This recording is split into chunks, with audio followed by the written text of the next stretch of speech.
Kanina po ito, Idol, nakausap niyo po si Kathy, na Mindang aka Makaganda. Okay. Humihingi po siya ng tulong sa inyo, Idol, kasi gusto po niya makausap yung kanyang boyfriend tungkol sa relasyon nilang dalawa. May mga allegation kasi sa Idol na siya daw po ay ginamit lang para makalikom ng pera. Okay. Ang gusto niya kasi mangyari, pag-ayusin natin siya kasi Yes po. engaged to be married na sila, fiancé na siya ni Christian, and nangyari, iniwan siya sa ere. At sabi niya kanina doon sa baba, maraming mga bagay na pinagagawa sa kanya. Si Christian na labag sa kalooban niya kung tutusin, pero pikit mata, ginagawa na lamang niya yon sa ngalan ng magkakaroon ng magandang content at magugustuhan ng mga viewers. Ang masakit, in the end, nasa-short change siya. 5,000 lang binibigay sa kanya up to 10,000 when in fact ang kinikita ng kanilang vlog na ang nagmamayari si Christian ay anywhere from 500 to more than 1 million. Oh. Lugi nga naman talaga siya doon. Ang masaklap pa, hindi naman siya nagreklamo nung gano'n naging arrangement dahil kay Christian man talaga yung vlog. In the end, yung kanyang pagsakripisyo napunta sa wala dahil iniwan siya for someone else. Oh no! Si Christian Mark Gray, hirap tayong matawagan siya sapagkat yung kanyang cellphone ay nandun kay Makaganda. Oh. Kaya itong advice ko sa lahat ng mga YouTuber, from now on, dapat meron kayong kasulatan, especially pagdating sa money matters.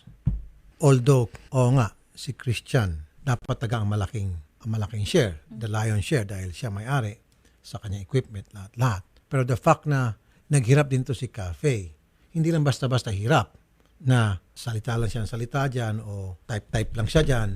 Ang paghihirap niya, siya mismo ang umaarte, nahulog-hulog sa hagdan, Oh. napupuyat, nasasaktan. Hindi yung parang, sige, mag-type ka lang dyan, mag-monitor lang dyan, meron ka ng share. It wasn't like that eh. Ginamit niya yung kanyang pagod. Nag-exert din siya ng effort, Idol. Yes. Opo. Meron siya talaga in-invest Yes. doon sa kanilang samahan. Pero hindi na-recognize yun ni Merck. Ma'am, Makaganda. Hello po. Okay, kanina nabanggit nyo sa amin. Ito yung hindi masyado natin napag-usapan dahil nagmamadali pagkat marami pa tayong mga tatalakayin sa programang Idol in Action. Scripted yung mga ginagawa nyo doon sa vlog. Marami doon Opo, sir. na masakit man pero pilit mo ginagawa. Ano halimbawa yon? Sir, yung pagkahulog po sa... Pagkahulog sa hagdan? Yun ang masakit. Papahulog ka sa hagdan? Ano, parang stuntman ka? Opo, stunt woman po ako, sir. Ay, Pero stunt- hindi na po kasi ako nakakapag-practice, sir, eh. Oh. Hindi mo nasabi ito kanina. So ikaw ang stunt woman doon sa vlog ninyo. So ikaw ang pinagtatumbling-tumbling niya.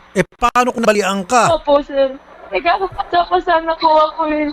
Ano halimbawa yung pinagawa niya sa iyo na sabi mo para kang stuntman? Nagpagulong-gulong ka sa hagdan? Opo, yung may pagdapa po. Basta po yung mga pinapagawa niya po sa akin na hindi po magagawa ng... Basta yung mga may hulog-hulog po, ganun po. Buti hindi ka nasaktan doon sa mga stunt na yon. Masakit po, sir. Nagkakapasa na po ako, sir. Nagagalit pa po siya, sir. Pag nag-inarte po ako. Pag nag-inarte ka dahil masakit na ang katawan mo, Opo. pagagalitan ka. Opo. Oh. Pati po sa mga short film namin, sir, pag may mga lines po ako na mali or hindi ko po ginawa ng maayos, hindi po ako umiyak ng maayos. Papagalitan niya po ako, sir, ipapahiyan niya po ako. Girlfriend ka niya ba o ano bang tingin niya sa'yo? O tao-tao lang? Hindi ko rin po alam, sir. Bakit kinakailangan mo ng script? Ano halimbawa ang nakalagay dun sa script?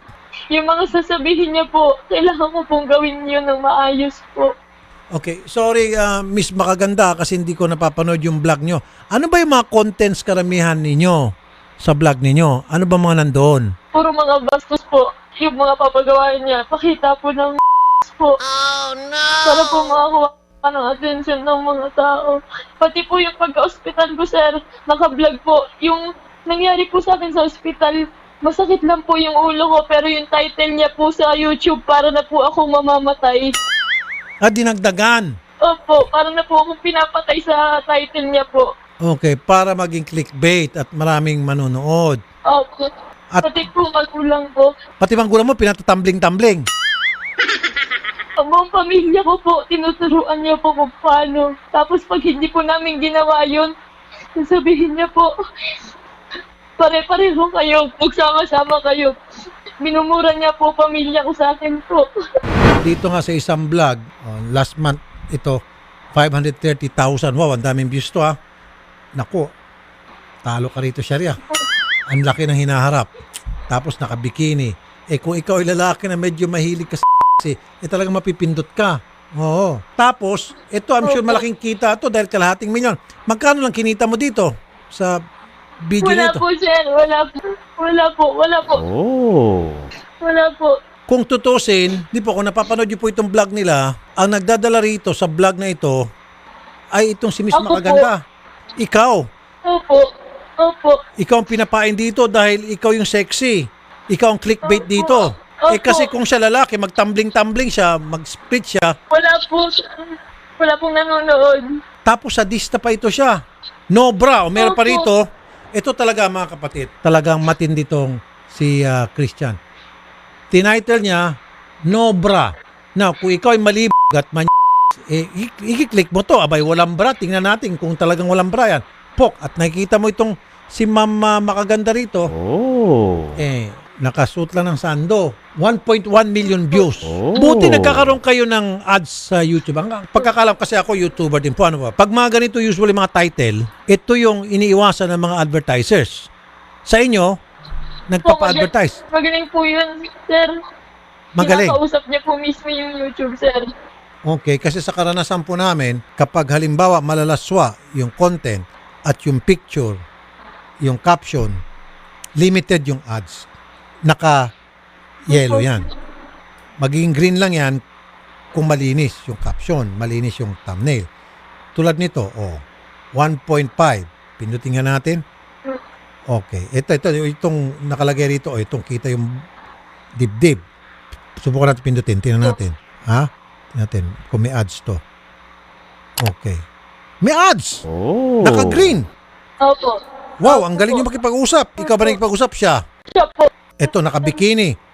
Ang daming ads. Ito pa isa, naka-bikini pa. Ang dami ring ads. Puro ads ah. Opo. Ito yung malaki hinaharap. Tapos plus bikini. May ads pa rin. Oh. Ano nga talaga itong si, Opo, sir. Christian. Napakalaki po ng kita niyan, sir. Every month, 500,000 up to more than 1 million. Ni 5, Opo. yung bang tamang share, napakarami. wala. 5,000 pala Hindi binibigyan na po ka. ako ang iniwan niya, sir, ngayon. May mga utang po siya. Napakalaki po ng utang ngayon sa mga tao ngayon. Oh. Hindi ko po alam kung saan po niya dinadala yung pera niya. Baka doon sa bago niyang girlfriend. Sorry ako, baka nasasaktan ka doon sa sinabi ko. Opo. Sinasabi ko lang Opo. posibleng nangyari. Sir, akin po wala na po eh. Kahit na po magsama na po sila, ang akin lang po. Yung kasagutan po, sir, kung bakit hindi pa po ba sapat na ginawa ko naman po lahat. Paano mo nakilala itong si Christian, Miss Makaganda? So, dati niya po sponsor na skincare po. Nagpa-with a date po sila. Tapos, sumali po ako doon para sa sabon lang po. Tapos yun po, nag-alala po kami noon. At dahil doon nagkakilala na kayo. Opo. Okay. Kasi po mga kapatid, sinabi niya doon kanina sa baba sa Idol in Action, 5,000 ang binibigay sa kanya and then 5,000 sa parents niya, 10,000. Ikumpara mo naman po yan sa kinikitang kalahating milyon up to more than 1 million a month. Magkano lang po yun. Tapos si Miss Makaganda ang bumibili ng kanyang toothpaste, shampoo, sabon, at ang naghahawak ng pera itong si Christian. Dapat yan sa isang samahan, parang ako, misis ko naghahawak ng pera. Hindi nga, intiga ko lahat. Kita ko rito, kita ko sa endorsement. Lahat, hawak ni misis ko yan. Hawak mo yan, bahala ka na. Bigyan mo ako ng baong ko. Hindi nga, ganun. Binibigyan ako ng baong misis ko. Ganun dapat. Sa atin, sa Pilipino. Babae ang naghahawak ng pera. Dito, baliktad. Siya, hindi nakatikim ng hawak ng pera. Matindi nga talaga. Ibig sabihin, walang tiwala sa iyo itong si Christian. Malaki po tiwala nun sa akin, sir, sa pera kasi hindi po ako magastos din. Kung malaking tiwala sa iyo sa pera, ba't hindi ka pinahawak ng pera? Ang binibigyan lang sa iyo, 5,000. Hindi ko po alam. Hindi ko po alam. Ito, sinabi ni Andy F. Ito si Andy, lalaki to. Siguro is-subscriber nyo ito. Sabi ni Andy, ikaw ang pinapanood ng tao, dapat ikaw ang malaking share. Tama nga naman. Ikaw ang clickbait. Di ba? Po. Dahil kung siya lang, anong content niya? Kung sakali, halimbawa siya lang, ano bang content niya? Kunyari, wala ka. So, ano pang mga content niya ngayon? Hindi ko rin po alam, sir. Baka hindi po yung nagbablog ngayon. Dahil wala naman po nanonood talaga po sa kanya. Baka iko-content niya ngayon yung bago niyang girlfriend. Oh. Ito si Maria Liza Lisondra na Mindang. Nanay ito ni Miss Makaganda. Nanay Maria, magandang hapon. Sir, Okay, pati nanay umiyak. Nay, kasi po sir, lahat ng content niya, ginagawa po namin sa abot ng aming makakaya. Kasi po, para po sa future nila. Mm. Pero hindi po pala ganun. Dari na po pala sa kanya. Kulang na po yung sir, gawin niya kami robot, sir. Hindi po kami makapagsalita. Kasi hinantay namin yun. Ano sasabihin niya? So ibig sabihin pati kayo na nagagamit sa content. Sabi mo parang robot kayo. Opo. Wala na po sa content niya, sir. Ako po yung nagdadala doon, sir. Ako po yung kontrabida po. Ikaw ang kontrabida, Nay. Ginawang kontrabida yung kanyang mother-in-law. Opo. Lahat po. Para po malipat po sa akin yung basher. Para yung basher mapunta sa'yo at hindi na mapunta sa kanya. Tinatanggap ko po yung lahat dito. Ayaw ko po silang mapas. Kasi po nababasa po sabi sa clickbait niya po mga title. Kaya po, parang sinalaw ko. Sabi ko, sige, pag na kayong mabash, ako na lang. Ganon. Opo. Ganon po. Bakit kayo pumapayag, Nay, na ginagamit kayo at saka ng anak mo? Future nila, sir. Kasi po, may plano po yun silang magka-Canada po. Malaki po ang gastos nila para mapunta po sila sa Canada. Pupunta sa Canada, mag-iipon sila. So pumapayag ka na kahit parang robot ka na doon sa content. Ako, sir, kaya yung nangyayari yung sa ano, sir, mo po yung tint ng proposal po. Wala po kaming magawa doon. Wala po kaming makilap. Wala po kaming masakain. Sir, nagagalit po kasi siya, sir. Nagagalit po kasi siya. Ano yun? Nagagalit siya pag di po namin ginawa. Wala kaming freedom magsalita. Kailangan hatay namin yung ano sasabihin niya, yun ang sasabihin namin. Bawal kami magmaitito, bawal kami mag-post. Bawal sa ano niya po lahat.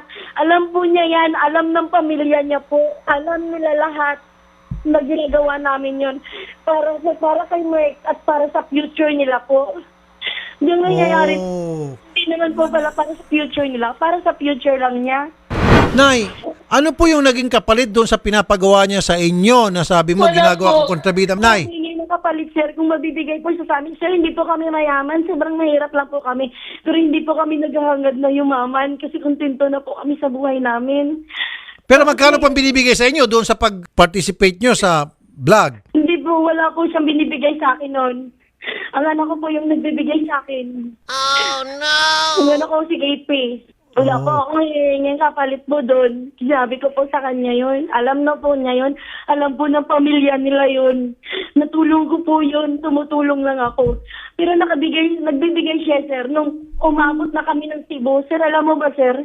Lahat ng script, lahat ng ginagawa namin ay utos niya. Umabot po kami ng Cebu, saka mag-anak ko po doon sa Cebu. Umabot po kami doon para abot doon yung script. Yung kasi sinasabi ng script kaya napunta kayo doon sa Cebu. At anong ginawa niyo po sa Cebu? Doon po, kasi taga Cebu po ako. Kunyari po, nilalayo po natin si KP sa kanya at isuli po namin. Isuli ko po yung sising. Pero ang pagkakalam ng mga tao, totoo yun. Oo, pero alam ng mga tao, binabash po ako, sir. Pero alam mo po, sir, hindi ako nagbabasa ng comment. Kasi po, sir, sila ako. So akala ng mga tao, totoo yun na kontrabida ka talaga sa buhay nilang dalawa. Ang kapatid ko, ang sabi ng mga kamag-anak ko, Lisa, huwag kang magbasa ng comment, baka ma-depress ka. Sabi po nila sa akin, kasi po sira-sira po ako. Ako po yung kontrabida. Kasi po dahil po sa tulong ko. Kasi ang gusto ko maayos yung buhay nilang dalawa. Masakit nga naman ito dahil scripted pala to, pero yung mga viewers, akala, yung mga subscribers, real life ito. Ako po. Panoorin mo po yung vlog na pumunta po sila sa amin na magdala siyang bulaklak at chocolate. Nakailang take po kami doon. Nakailang take? Oo, kasi ang gusto niya, yung acting ko ay makutotohanan. Minsan kasi, yung pag-acting mo kasi ay alam mo, minsan hindi natuturo. Kaya piniprotect po namin yan. This is very unfair. Sige, Nay, huwag niyo ba ang telepono? Tingnan ko kung ano may tutulong ko po sa inyo. Ano po? Kasi po ako'y... Nagagad na kapalit doon. Sige po. Ma'am, huwag niyo pa bang telepono? Kausapin kayo off-air, ma'am. Tingnan ko ano may tulong ko sa inyo. Kasi sabi ni Attorney Garrett kanina, may makukuha pera itong si Miss Makaganda pag hinabol natin sa korte.